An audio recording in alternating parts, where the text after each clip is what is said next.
Jemaat dipersilakan duduk kembali. Shalom. Kita bersyukur untuk hari yang indah pada saat ini, minggu terakhir ya, di April.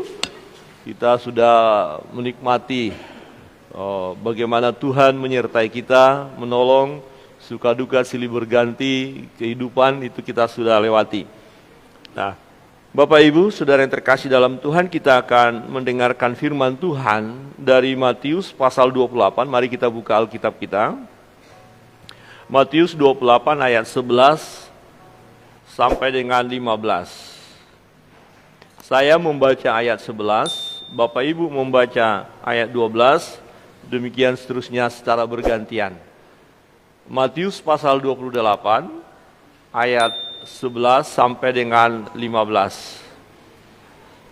Perikopnya dusta mahkamah agama. Ayat 11. Ketika mereka di tengah jalan, datanglah beberapa orang dari penjaga itu ke kota untuk memberitahukan segala yang terjadi itu kepada imam-imam kepala. 12, Bapak Ibu.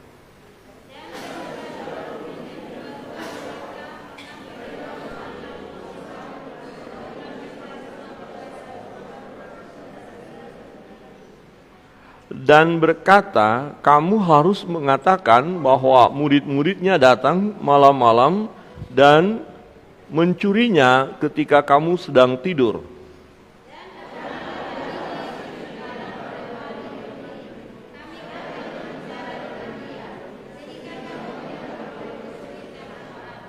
(15) Bersama-sama mereka menerima uang itu dan berbuat seperti yang dan menceritakan itu tersiar di antara orang Yahudi sampai sekarang ini. Ya, demikian jauh pembacaan firman Tuhan.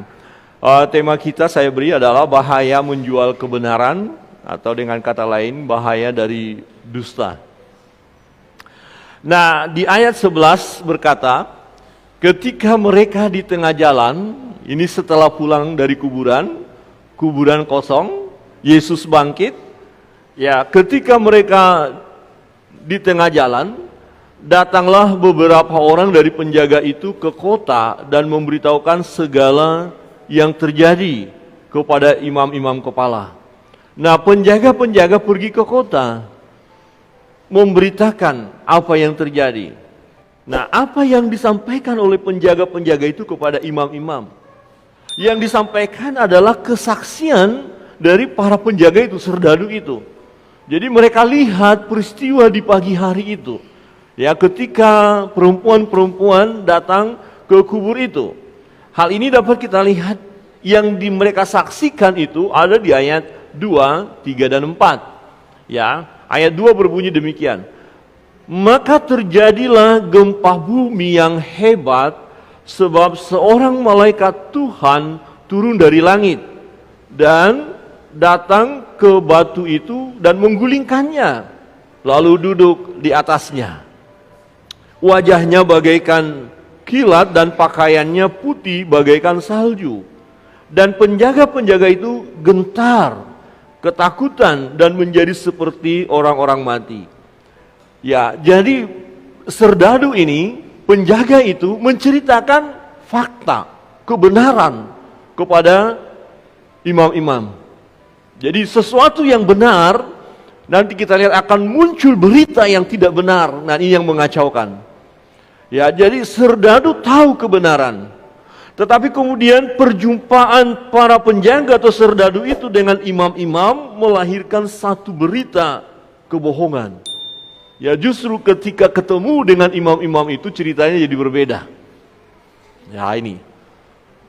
Kenapa? Ada di situ aktor ya, aktor intelektual kalau kita bisa katakan, yaitu ya imam-imam itu. Ya, di ayat 12. Ya. Di ayat 12 berkata begini. Dan sesudah berunding dengan tua-tua, mereka mengambil keputusan, lalu memberikan sejumlah besar uang kepada serdadu-serdadu itu dan berkata, kamu harus mengatakan bahwa murid-muridnya datang malam-malam dan mencurinya ketika kamu sedang tidur. Dan ini satu berita yang masuk akal. Jadi kalau nanti mereka bercerita bahwa ada murid-murid yang mengambil mayat itu, ini jauh lebih masuk akal dibanding ada gempa, kemudian ada malaikat, kemudian diputarkan. Ya, kadang-kadang begini, ketika berita kebohongan itu diciptakan, ya berusaha membuat satu cerita yang lebih masuk akal. Ya, orang kalau mau berbohong itu akan dipikirkan ya supaya kebohongan itu dapat diterima. Ya, nggak ada orang mulai bohong tapi kalimatnya udah aneh-aneh. Jadi kalau seseorang berbohong, Bapak Ibu pernah berbohong, saya pernah berbohong, pasti coba kita ciptakan supaya cerita kebohongan itu bisa diterima. Betul atau betul? Ya, karena nggak ada jawaban lain. Betul atau betul? Apa yang saya buat ya, apa yang saya katakan ya, supaya bisa diterima. Padahal yang mau kita sampaikan adalah berita bohong. Bukan sesungguhnya, tapi didesain sedemikian rupa supaya jauh lebih masuk akal, dan ini yang akan diterima dan akibatnya akan fatal. Ya, di ayat 14 ya. Dan apabila hal ini kedengaran oleh wali negeri, kami akan berbicara dengan dia sehingga kamu tidak beroleh kesulitan apa-apa. Ayat 15, mereka menerima uang itu dan berbuat seperti yang dipesankan kepada mereka, dan cerita ini tersiar di antara orang Yahudi sampai sekarang ini. Bapak Ibu, saudara yang terkasih dalam Tuhan, kebohongan ini bukanlah hal yang sepele. Ini bukan hal yang kaleng-kaleng. Ya, kebohongan yang akan muncul ini pertemuan antara ya serdadu-serdadu dengan imam-imam, kemudian imam-imam berdiskusi dengan tua-tua, melahirkan satu berita yang tidak benar, tetapi pengaruhnya luar biasa. Jadi ini bukan kebohongan yang asal-asal biasa saja, bukan. Nah, kebohongan ini akan menghancurkan kehidupan orang lain, karena kebohongan ini akan menghalangi manusia untuk datang kepada Yesus, menghalangi manusia untuk percaya kepada Yesus. Dan akibat kebohongan yang terjadi ya dalam Matius pasal 28 yang tercatat ini, itu berdampak sampai sekarang. Ada banyak orang ya melahirkan teori-teori atau pengajaran-pengajaran berdasarkan ya peristiwa ini, yang berkata mereka lebih menerima fakta bahwa ya Yesus mayatnya dicuri. Ya, lanjut ya LCD-nya. Jadi kebohongan bisa menghalangi manusia ya untuk datang kepada Yesus, sama dengan kebohongan ini akan membawa manusia ke neraka. Ya, kenapa? Karena iblis adalah bapa segala dusta. Ya. Jadi kebohongan membawa manusia itu ke neraka. Nah, kalau berita yang benar tadi yang muncul, yang lebih menguasai dunia atau manusia, lebih percaya kepada kebenaran, maka mereka akan datang kepada Yesus. Mereka percaya. Tapi faktanya, ya, maka dikatakan mereka menerima uang itu dan berbuat seperti yang dipesan kepada mereka, dan cerita ini tersiar di antara orang Yahudi sampai sekarang ini. Artinya sampai peristiwa ditulisnya kitab ini, mereka banyak yang percaya ya bahwa kubur itu kosong karena mayat Yesus dicuri oleh murid-murid. Ada teori yang berkata ya bahwa memang mayat itu dicuri. Karena dicuri, ya berarti Yesus tidak benar-benar bangkit. Karena dicuri, ya wajar saja kubur itu kosong. Karena dicuri berarti Yesus adalah manusia saja. Dia bukan Tuhan, dia bukan Allah. Berarti untuk apa mempercayai Yesus kalau dia tidak bangkit? Jadi sangat berbahaya cerita kebohongan ini. Sangat berbahaya. Bapak Ibu Saudara yang terkasih dalam Tuhan, kita ingat pekerjaan siapa kebohongan ini? Ini adalah pekerjaan iblis. Kita tahu bagaimana manusia itu jatuh ke dalam dosa pertama kali. Bukankah dia dibohongi? Ya, maka dikatakan iblis adalah bapa segala pendusta. Bapa kebohongan itu adalah iblis. Karena manusia sudah jatuh ke dalam dosa, ya maka dia meniru bapaknya.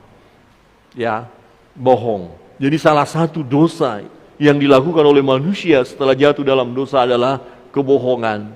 Dan itu harus kita akui. Harus kita akui. Sebelum kita bertobat, seringkali kita berbohong. Ya, seringkali kita mengatakan sesuatu yang tidak sesungguhnya. Padahal firman Tuhan katakan, ya kalau ya, tidak kalau tidak. Selainnya dari iblis. Jadi kalau iya katakan iya, kalau tidak katakan tidak. Tetapi manusia itu digoda untuk melakukan kebohongan, untuk bercerita sesuatu yang tidak benar. Bapak Ibu, saudara yang terkasih dalam Tuhan, bahaya kebohongan atau bahaya menjual kebenaran, ya ini sangat-sangat luar biasa. Nah, apa yang harus kita lakukan supaya kita tidak terjebak kepada kebohongan, supaya kita tidak menjual kebenaran itu? Yang pertama, pikirkan garis akhir dari kebohongan itu. Kalau saya berbohong, kira-kira hasil akhirnya apa? Itu yang pertama. Pertama, pikirkan garis akhirnya. Ya, karena garis akhir dari kebohongan, ya lanjut. Garis akhir daripada kebohongan itu dapat menghancurkan hidup orang lain. Dan ini terjadi. Ya, ada korban akibat kebohongan. Ya, kita bisa lihat di media sosial juga. Karena orang memutarbalikkan fakta. Ya, seseorang yang tidak harusnya dihukum akhirnya dihukum. Seseorang yang seharusnya mengalami sukacita akhirnya mengalami penderitaan oleh karena munculnya cerita bohong. Dan ini berakibat fatal, bukan untuk satu orang, tapi kebohongan itu terus disampaikan, merajalela. Satu kali bohong, kebohongan akan terus merajalela dan banyak orang yang menjadi korban dari kebohongan. Pikirkan garis akhir kebohongan. Nah, persoalan adalah penjaga-penjaga ini tidak berpikir sampai di situ. Ya, mereka tidak mau tahu akan akibat kebohongan. Mereka bukan orang-orang yang takut akan Tuhan. Mereka bukan orang-orang yang beribadah kepada Allah. Ya, jadi mau bohong mau tidak, nggak ada urusan. Yang terpenting bagi mereka, apakah ada keuntungan bagiku ketika aku berbohong. Jadi sebenarnya Bapak Ibu Saudara yang terkasih dalam Tuhan, jika seseorang berbohong, dia mau mendapatkan keuntungan dari kebohongan itu, bukan kerugian. Misalnya, saya melakukan kesalahan. Kalau saya mengakui kesalahan ini, saya akan mengalami kerugian. Lebih baik saya tidak mengakui kesalahan itu, saya ciptakan cerita baru, satu kebohongan, supaya saya diuntungkan. Nah, ini sangat berbahaya. Ya, serdadu-serdadu, penjaga-penjaga itu tahu kebenaran. Waktu mereka bertemu kepada imam-imam, mereka ceritakan kebenaran. Imam-imam itu tahu kebenaran, tetapi mereka tidak mau kebenaran ini yang tersebar. Karena inilah tujuan iblis, supaya menggagalkan manusia untuk datang kepada kebenaran, menggagalkan manusia supaya manusia tidak datang kepada Tuhan, menggagalkan manusia supaya manusia tidak menyembah Allah. Timbullah kebohongan. Nah, kebohongan-kebohongan sekarang sangat banyak dan merajalela, yang pada akhirnya orang mulai ragu-ragu kepada Yesus, tidak percaya lagi kepada Yesus, ya, dan mulai mundur dari Yesus. Tapi pujian tadi mengingatkan kita supaya kita jangan mundur. Sekali Yesus, tetap Yesus, selamanya Yesus. Amin. Oh, doa-doamu kan tidak terkabulkan, hidupmu kan seperti itu. Udah, gak usah menyembah Yesus. Ada kekuatan lain yang lebih daripada Yesus. Coba deh datang kepada ini. Oh, kita berkata tidak, itu berita bohong. Yesus itu sebenarnya bukan Tuhan. Kubur itu kosong karena mayatnya dicuri. Oh, kita berkata tidak, itu cerita bohong. Tetapi seseorang yang mau mendengarkan cerita bohong, maka dia akan dibawa kepada kehidupan ia akan menghancurkan dirinya. Saudara yang terkasih dalam Tuhan, ini sangat mengerikan Bapak Ibu. Sangat-sangat mengerikan. Dampaknya luar biasa. Begitu sulit orang percaya kepada Yesus. Salah satu karena berita ini. Para serdadu tidak berpikir itu, tidak mau tahu. Ya, walaupun mereka melihat peristiwa itu, mereka sendiri pucat. Ya, mereka tahu akan kebenaran. Tapi karena mereka tidak berpikir kalau saya berbohong kira-kira apa akibatnya ya. Dan itu terjadi dalam hidup kita. Kalau kita tidak berpikir akibat kebohongan kita, ya maka kita lebih gampang berbohong. Tapi kalau kita tahu ini berbahaya, baik bagi diriku maupun bagi orang lain, maka kita akan ya terluputkan ya dari cerita bohong atau menjual kebenaran itu. Ya, kita harus memikirkan itu, jangan sampai kita terjebak karena ada amin. Ya, bahaya menjual kebenaran atau bahaya kebohongan. Yang kedua, Bapak Ibu Saudara yang terkasih dalam Tuhan, supaya kita terhindar dari bahaya kebohongan ini, jangan sampai kita terjebak. Kebenaran tidak dapat digantikan dengan uang. Ya, artinya begini Bapak Ibu, nilai kebenaran itu jauh lebih tinggi dari uang suap untuk menciptakan berita bohong atau berita palsu yang menyesatkan. Nah, penjaga-penjaga lebih mementingkan uang. Serdadu itu lebih mementingkan uang. Jadi nilai kebenaran dipandang rendah. Seseorang yang memandang nilai kebenaran rendah, dia akan mudah berbohong. Dia akan mudah menyangkal kebenaran. Karena dia memandang nilai kebenaran itu rendah. Ya, oh cukup saya yang penting aku diuntungkan, aku dapat uang, ya maka berbohong gak apa-apa. Mengatakan sesuatu yang tidak benar gak apa-apa. Ini yang saya katakan menjual kebenaran. Para serdadu ditawari uang, ya disuap. Dan ini sangat mengerikan di akhir zaman ini. Banyak suap-suap yang bergerak. Negara-negara hancur, ya banyak pengadilan sendiri. Di pengadilan orang tidak menemukan keadilan karena ada suap. Ya, dan firman Tuhan ingatkan suap itu sangat berbahaya. Ya, karena kebenaran tidak akan muncul. Kalau seseorang sudah mau disuap, maka kebenaran tidak akan muncul. Dia akan menciptakan ketidakbenaran supaya dia aman. Nilai kebenaran itu jauh lebih tinggi Bapak Ibu. Amin. Kita nggak bisa ya membeli kebenaran. Ya, kita tidak bisa menggantikan kebenaran itu dengan uang. Kalau kita pahami hal ini. Tetapi para penjaga yang terpenting uang. Saya dibayar selesai. Ya. Nilai kebenaran, udahlah ngomong ciptakan ketidakbenaran gak apa-apa. Ada banyak orang menciptakan ketidakbenaran di dunia ini demi keuntungan pribadi, demi uang. Yang penting saya dapat itu. Ada orang diajak untuk ikut, ya terlibat dalam manipulasi, ya manipulasi data, ya, supaya dapat untung. Beberapa waktu yang lalu di media sosial, seseorang marah di pom bensin. Karena yang isi bensin tahu ternyata ada trik yang digunakan oleh orang itu supaya mendapatkan keuntungan. Ya, kita kira-kira beli 20 liter, sebenarnya isinya hanya 15 liter. 5 liter itu dibohongi. Yang penting dapat uang. Kira-kira hati nurani orang itu ada enggak sih? Saya sudah beli. Ya, uang saya cukup itu. Tetapi yang saya dapatkan tidak sesuai. Yang lebih menyedihkan lagi, menjual makanan dan bahan-bahannya yang akan mematikan orang lain. Kita sudah bayar, kita beli makanan itu, kemudian bawa makanan itu membawa kita kepada kematian. Hanya karena kebohongan orang itu. Mengerikan sekali. Hanya dia mementingkan keuntungan. Orang-orang yang mementingkan keuntungan bisa terjebak kepada kebohongan. Saudara yang terkasih dalam Tuhan, ada satu ilustrasi. Ya, seseorang, ya ada katakan petani, punya ya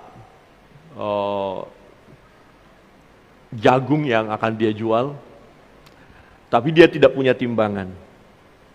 Ya, ada kemudian setiap kali dia pergi ya beli beras ke warung, timbangan yang dari warung itu yang dibuat menimbang jagung itu yang dilakukan terus. Nah kemudian satu ketika ya warung itu dia menjual jagungnya kepada pemilik warung, dan warung membeli dan menimbang dengan timbangan yang benar. Kemudian dia berkata, ukuranmu salah. Ya, ukuranmu ini kamu mau menimbang. Oh saya tidak, karena timbangan yang saya gunakan adalah sesuai dengan berat yang saya beli ya dari warung ini. Dan di situ sang pemilik warung sadar, aduh benar juga. Dia nggak punya timbangan petani, tapi berat dari waktu dia beli dari warung itulah yang dipakai untuk ukurannya. Jadi artinya kebohongan yang kita buat itu akan membahayakan diri kita. Setuju Bapak Ibu? Coba lihat kiri kanan dengan senyum. Kebohongan kita membawa kita kepada celaka. Coba katakan kiri kanan, kebohongan kita. Karena kebohongan itu tidak akan bisa aman, terus tidak akan terkuat, ketahuan. Ya, kamu ketahuan. Kebohong nih. Tapi memang kebohongan ini luar biasa mengikat kita. Kita sudah jadi orang Kristen pun digodanya juga untuk bohong. Betul ya Bapak Ibu? Pendeta pun digodanya untuk bohong. Apakah Pak Pendeta pernah bohong? Pernah. Bohong itu kan tidak jujur. Tidak harus menciptakan juga satu berita baru, tapi ketika kita tidak jujur, kita sudah bohong. Bapak-bapak pernah enggak tidak jujur kepada istri dalam hati saja? Saya pikir jawabannya pernah. Bapak-bapak nggak usah dijawab, nanti bahaya. Oh ibu-ibu selalu jujur? Tidak juga. Ibu-ibu juga pernah juga bohong sama suaminya. Kalau ada yang berkata saya tidak pernah bohong, saya katakan bohong itu pasti pernah. Tapi bagaimana? Ini susah. Lihat, kita buat nilai kebenaran itu sangat tinggi Bapak Ibu, supaya kita tidak terjebak kebohongan. Walaupun risiko kebenaran ada. Ketika kita menyatakan kebenaran bisa tidak disukai. Ya. Dalam media sosial saya melihat ada cerita, mungkin diangkat dari kisah nyata ya, seorang polisi. Dia sebelumnya ya melakukan hal-hal yang pokoknya yang penting saya dapat uang. Tapi satu ketika dia berjumpa dengan Tuhan, dalam satu pengalaman tertentu dia bertobat. Dan sejak itu dia menjadi orang Kristen polisi yang benar-benar anak Tuhan. Dan kemudian ditawarkan kepada dia, ya supaya udahlah jangan terlalu jujur. Sudahlah kita mainkan saja ini, sudahlah begini. Ini ceritanya ya, dalam media sosial itu saya baca. Tapi dia tidak mau. Fakta, dia dikucilkan, dia tidak disukai, banyak hal. Tetapi kemudian satu ketika ada promosi untuk naik pangkat, jabatan, dan posisi yang mencari orang-orang yang jujur. Dan dia ditemukan. Ya, sementara mengalami penderitaan. Ketika kita berpegang pada kebenaran, bisa saja sewaktu-waktu atau pada saat tertentu kita begitu merasa wah tak berdaya, dikucilkan, dihina dan segala macam. Tapi kebenaran itu akan muncul. Itu firman Tuhan katakan. Amin. Jadi nilai kebenaran itu sangat tinggi. Jangan kita bermain-main hal itu. Jangan kita mau menjual kebenaran. Jangan kita mau berbohong atau berdusta demi keuntungan pribadi kita. Sebab keuntungan pribadi yang kita dapatkan itu karena kebohongan akan menghancurkan diri kita pada saat tertentu. Saudara yang terkasih dalam Tuhan. Yang ketiga, jangan merasa aman dan nyaman ketika kita hidup dalam kebohongan. Kenapa ada banyak orang asik terus dalam kebohongan? Karena dia merasa aman, nyaman, tidak ada masalah. Ya, penjaga-penjaga merasa aman. Kenapa? Karena ada jaminan dari imam-imam itu. Jadi oke, kami lakukan itu, kami buat cerita tentang itu, tidak ada masalah. Tapi ada jaminan enggak? Kami aman enggak? Kamu aman. Ayat 14. Dan apabila hal ini kedengaran oleh wali negeri, kami akan berbicara dengan dia, sehingga kamu tidak beroleh kesulitan apa-apa. Ini, kamu tidak akan memperoleh kesulitan apa-apa. Ya udah bohong, gak apa-apa, aman kamu. Oh bagaimana, kita mau lakukan sesuatu, tapi ini gak benar loh. Gak apa-apa, tenang aja. Ada yang backup kita. Ada yang melindungi kita. Oke kalau begitu, mantap, jos, gas, full. Ya kan? Aman. Orang-orang yang merasa aman ketika melakukan kebohongan, dia akan terus lakukan kebohongan. Ya, penjaga-penjaga merasa aman karena ada yang mendampingi di belakang. Tenang saja, dijamin. Seseorang yang mau melakukan kebohongan, ya, atau mau menciptakan cerita yang tidak benar, dia akan berpikir. Sebenarnya dia akan berpikir, kira-kira ada jaminan aman nggak buat saya? Ya, kalau itu nanti tidak aman, ya saya nggak mau melakukannya. Jadi mencari ketenangan dulu, keamanan. Nah, untuk itu jangan pernah merasa aman, walaupun sepertinya ada yang melindungi kita. Ya, seperti penjaga-penjaga itu Saudaruni, dikatakan kamu aman. Ya, kalau wali negeri nanti tahu, kami akan bicara. Kami akan beritakan sesuatu yang melindungi kamu. Pokoknya kamu aman. Ceritakan saja cerita ini. Cerita palsu itu pun beredar. Kebohongan itu pun beredar. Dan di negeri ini Bapak Ibu, kebohongan ini sedang merajalela. Pusing kita, yang mana yang benar? Pusing kita. Yang ini sepertinya benar, apalagi dengan teknologi yang canggih sekarang. Ya. Ya, kalau dia yang pelakunya, ternyata ya wajahnya diubah persis mirip. Oh, dia yang pelakunya, macam-macam. Jadi sangat-sangat mengerikan. Dan pelaku-pelaku merasa aman. Selagi pelaku kebohongan ini merasa aman, mereka akan terus gencarkan kebohongan itu, beritakan kebohongan itu. Tujuannya apa? Supaya hancur. Tidak ada kebohongan yang bertujuan untuk membuat damai, sejahtera, aman, tentram semua, nggak ada. Karena kebohongan itu bersumber dari kuasa kegelapan. Secara khusus peristiwa di mana kebohongan mahkamah ini, di mana cerita tentang Yesus mayatnya dicuri oleh murid-murid, ini benar-benar melawan Allah, melawan Tuhan sendiri, ya, mau menggagalkan rancangan Allah supaya manusia yang tidak datang kepada Tuhan. Jadi kebohongan pada umumnya membawa seseorang untuk menjadi pengikut iblis, karena iblis adalah bapa segala dusta. Dan ini harus kita berjaga-jaga. Jangan kita terjebak kepada kebohongan. Ya, jangan merasa aman. Coba lihat kiri kanan dan katakan, kalau kamu bohong jangan merasa aman ya gitu, tapi senyum ya. Ya. Setuju ya Bapak Ibu? Coba katakan kiri kanan, kalau kamu berbohong jangan merasa aman ya. Bapak Ibu, ada amin? Harus gelisah. Aduh, kenapa saya bohong tadi? Aduh, ampuni saya Tuhan. Harus gitu ya. Lebih baik jujur saja. Katakan sejujurnya, kan begitu ya. Katakan sejujurnya, itu jauh lebih menyenangkan hati Tuhan. Ketika kebohongan ini muncul, dampaknya dahsyat, luar biasa.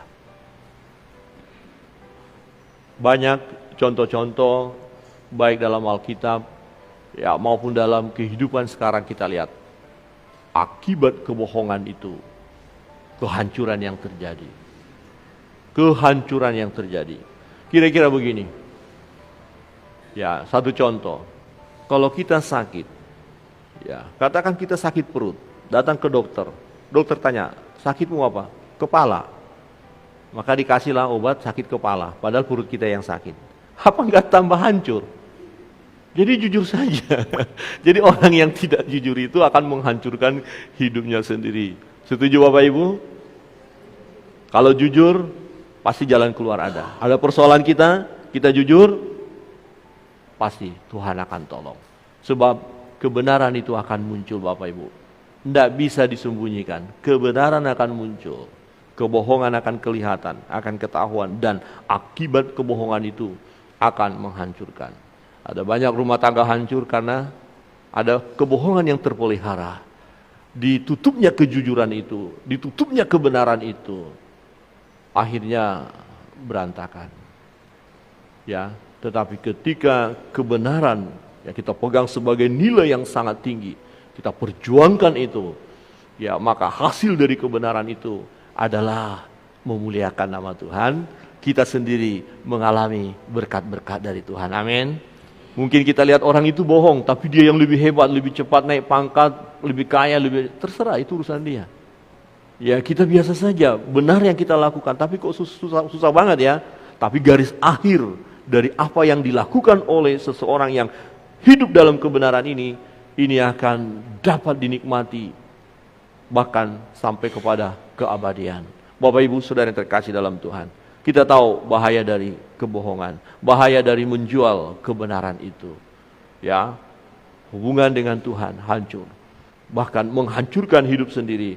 Maka supaya kita tidak terjebak kepada kebohongan, supaya kita tidak terjebak menjual kebenaran itu, pikirkan garis akhir dari kebohongan. Terus, sebelum saudara berbohong, berpikirlah, ya, apa dampak kebohongan ini? Saya yakin percaya, ketika kita tahu dan ini sangat mengerikan, kita berhenti, ya, untuk menciptakan satu berita yang tidak benar. Kebohongan itu, kita akan terhindar dari sana. Kita tidak menjual kebenaran, tapi kita pertahankan kebenaran. Yang kedua, kebenaran tidak dapat digantikan dengan uang. Ya, tidak dapat, karena nilainya sangat tinggi, saudara.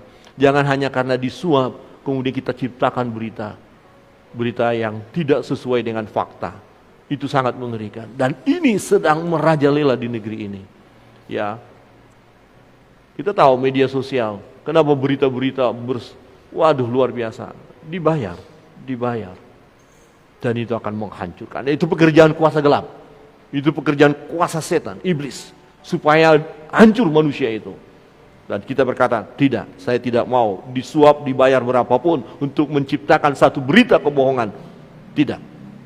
Karena nilai kebenaran itu sangat tinggi, saudara. Sangat tinggi, tidak dapat dibeli. Dan yang ketiga, jangan merasa aman dan nyaman ketika kita hidup dalam kebohongan. Kita katakan, kalau saya bohong maka saya akan menderita. Saya tidak akan merasa nyaman dalam kebohongan ini. Saya akan selesaikan. Saya mau hidup dalam kebenaran. Kiranya Tuhan Yesus memberkati kita sekalian. Mari kita